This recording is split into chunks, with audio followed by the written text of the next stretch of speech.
అయితే ఏం చేసిండ్రు, మేము వేలు తీసుకొని ఇంటికి పోయినాం. ఇంటికి పోయినాక వీళ్ళు ఎవరెవరు ఉన్నారని అన్నను, అదినను, ఆ అన్న అత్తను, దీని ఇంకో అక్కను, ఇద్దరు అక్క కొడుకుల ముగ్గురు కొడుకుల పట్టుకొని వచ్చింది. వాళ్ళు నా కొడుకు మీదకి పైరైతాన్లు, నా కొడుకు మీదకి పైరైతాను, మా మీదకి పైరైతాను, సిగ్గు లేదే నా కుర్చీలో కూర్చున్నామన్నది నన్ను అన్నది. అంటే నేనన్నా నాకు సిగ్గు లేదు కాదు బిడ్డ, నా నేను నా కొడుకు నా మోని కట్టము దిగిపోతే 40 లక్షలు 50 లక్షలు తెచ్చిండు, ఇలా పెట్టిండు, ఎంత పెట్టిండు వానికి నేను ఇచ్చిన పెట్టిండు, నా కొడుకుది ఉన్నది, నాది ఉన్నది కట్టం, నా భర్తది ఉన్నది, నాకు సిగ్గు లేదంటానేందే, సిగ్గు లేదానా నీకు సర్వం చేసి నీ చేసి నేను చేసిన నన్ను ఎందుకు ఇట్లా మాట్లాడతానే, నీకేం పోయే కాలం వచ్చిందన్న. ఉద్యోగం వచ్చిన తర్వాతనే ఇదంతా జరిగింది. ఆ ఉద్యోగం వచ్చినాక ఇవన్నీ ఒక కొడుకు పుట్టేదాకా ఉద్యోగం వచ్చినాక ఇవన్నీ చేసింది.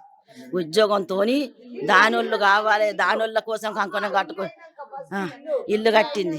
ఇల్లు కట్టిన కాడ నుంచి వెళ్ళి ఆయన పేరు మీద దాని పేరు మీద చేయించుకునేదాకా నా కొడుకుని బుట్టలేసుకున్నది.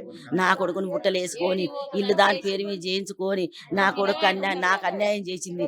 నా కొడుకు నాకు లేకుండా చేసింది. దానికి కూడా అట్లనే కావాలి. అది కూడా నేను ఎట్లా ఎడతాను, వాళ్ళ కుటుంబం అంతా ఎట్లా ఏడవాలి. అయ్యరాలా మీ దండం పెడతా.